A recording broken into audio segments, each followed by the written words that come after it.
پھر یہ ہے مومن جس نے سب کچھ لٹایا، صبر کیا، کڑوا گھونٹ پیا اور جنت کا حقدار ٹھہرا۔ دوسرا کون ہے؟ کافر اور منکر۔ منکر کا لفظ ہی انکار سے نکلا ہے۔ اس بندے کا رویہ کیسا ہوتا ہے؟ نماز پڑھ لو، میں نہیں پڑھتا۔ زکوٰۃ نکالنی ہے، کون نکالنے؟ سارا پیسہ غریبوں میں بانٹ دیں، ہمارے پاس کیا بچے گا؟ فقیر کی صدا آئی، ان کی تو عادت ہے مانگنے کی۔ کوئی غریب رشتہ دار آ گیا، میری مدد کر دو، آئندہ بیل کرے تو کہنا گھر پہ نہیں۔ اللہ کہتا ہے روزے رکھو، مجھے بھوک بڑی لگتی ہے۔ حج پہ جاؤ، اللہ نے پیسہ دیا ہے، بڑھاپے میں جائیں گے۔ گھر بھی ایسی جگہ ڈھونڈتے ہیں جہاں اذان کی آواز نہ آئے۔ صبح صبح یہ مولوی بڑا تنگ کرتے ہیں، وہی نیند کا ٹائم ہوتا ہے، اذان دیتے ہیں، لمبے لمبے خطبے دیتے ہیں۔ یہ ہے منکر۔ اس کا رویہ بتاتا ہے کہ وہ باغی ہے، نافرمان ہے۔ کوئی بھی وہ بات جو اللہ کو خوش کرے اس کو پسند ہی نہیں آتی، وہ کہتا ہے میں آزاد رہوں۔ تو مومن کی زندگی قیدی جیسی ہے، اور جو کافر اور منکر ہے وہ دنیا میں آزاد گھومتا ہے، اسے کسی کا خوف نہیں ہوتا، آخرت کی فکر اس کو بالکل نہیں ستاتی۔ تو اللہ تعالیٰ قرآن میں فرماتے ہیں وَلَقَدْ ذَرَأْنَا لِجَهَنَّمَ كَثِيرًا مِّنَ الْجِنِّ وَالْإِنسِ لَهُمْ قُلُوبٌ لَا يَفْقَهُونَ بِهَا۔ ہم نے جہنم کے لیے بہت سے جنوں اور انسانوں کو پیدا کیا ہے۔ جہنم کو اللہ تعالیٰ بھر دے گا۔ 1000 اگر لوگ ہوں گے تو اس میں سے 999 جہنم میں جائیں گے اور صرف ایک جنت میں جائے گا۔ یہ ریشو ہے۔ اس لیے دنیا کو دیکھ کر عمل نہ کریں۔ جن لوگوں کا یہ مقولہ ہوتا ہے سب کرتے ہیں میں بھی کر رہا ہوں، جو سب کرتے ہیں وہ غلط کرتے ہیں، صحیح کرنے والے بہت تھوڑے ہیں۔ صحیح کرنے والے بہت تھوڑے ہیں۔ 999 جہنم میں اور ان میں سے ایک جنت میں جائے گا، اللہ نے بتا دیا۔ تو اللہ تعالیٰ کہتے ہیں کہ ان میں سے اکثریت کیا کرتی ہے؟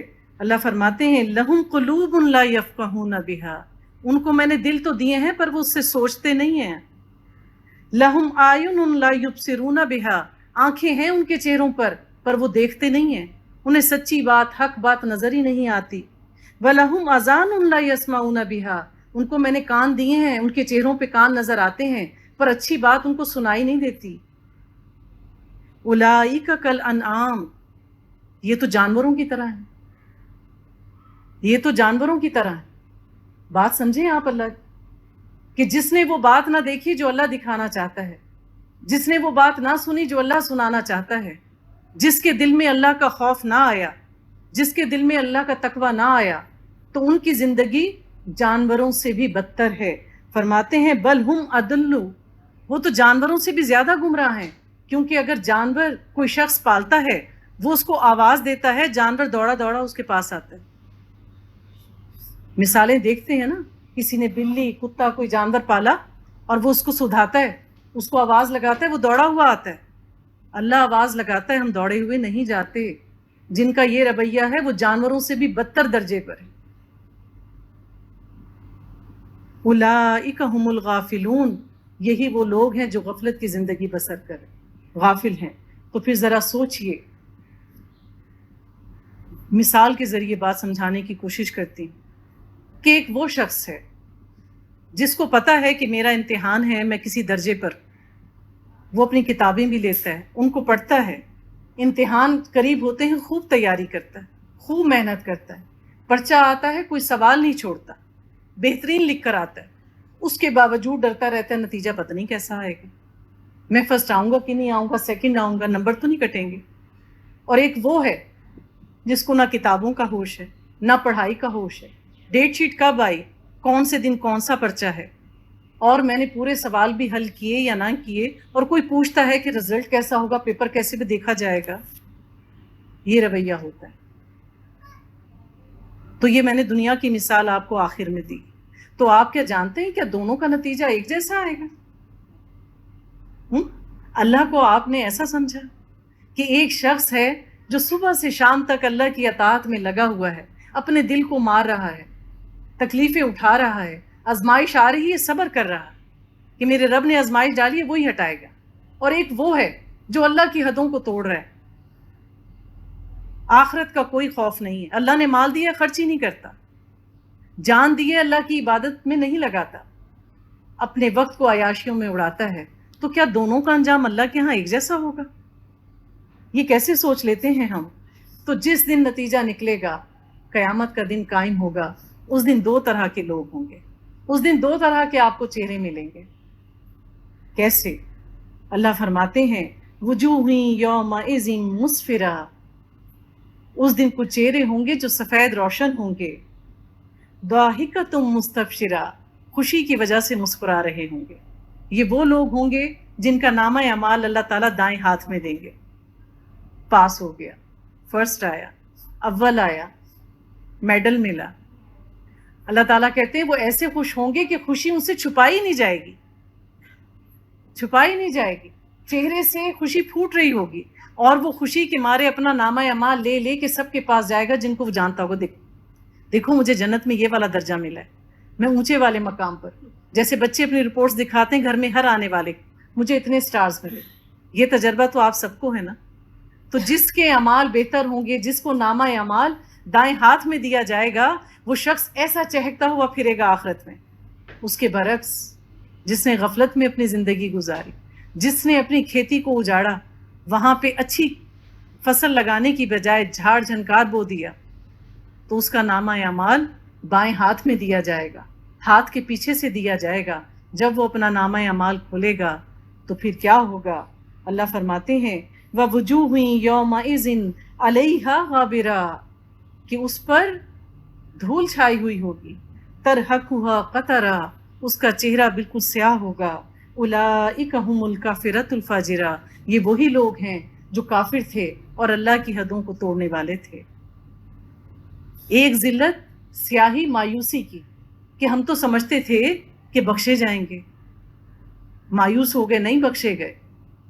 دوسری مایوسی جن کو ہم حقیر سمجھتے تھے, جن کو ہم حقیر سمجھتے تھے, اپنے قریب بھی نہیں بٹھاتے تھے, وہ تو اونچی مسندوں پہ چلے گئے. قیامت کے دن مسکین جیت جائیں گے. نہ زیادہ مال تھا, نہ عیاشیوں میں اڑایا, کوئی حساب کتاب نہیں. اور ان کے گلے میں توق ڈال دیا جائے گا جنہوں نے تکبر کی وجہ سے لوگوں کی انسلٹ کی, اللہ کے حکم پر عمل نہیں کیا.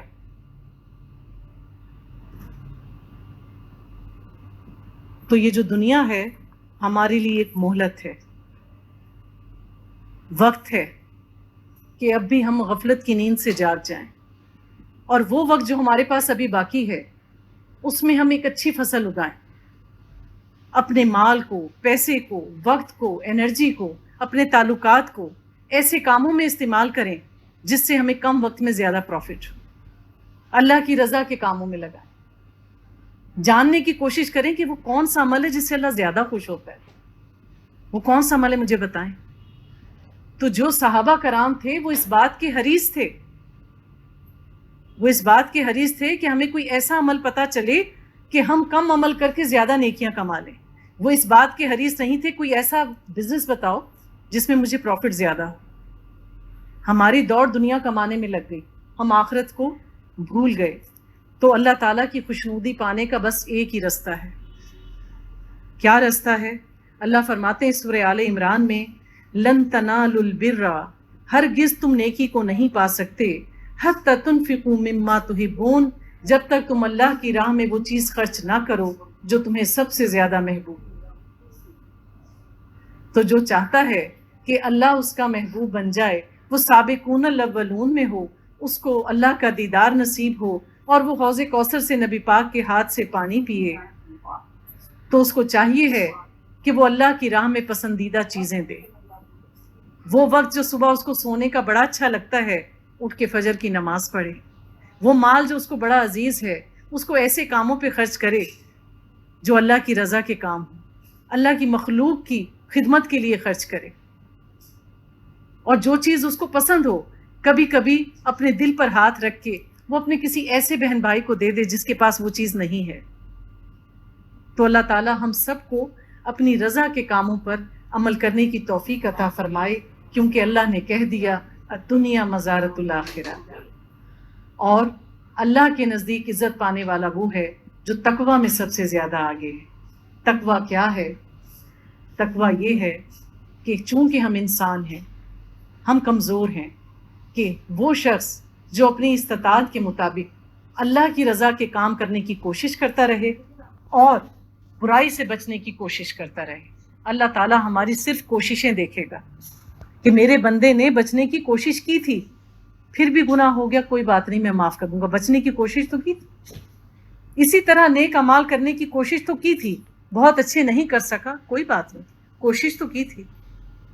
اللہ تعالیٰ ہم سب کو نیکی کی راہ میں کوشش کرنے کی توفیق عطا فرمائے۔ سبحانک اللہم نشہد ان لا الہ الا انت نستغفرک و اتوب الیک۔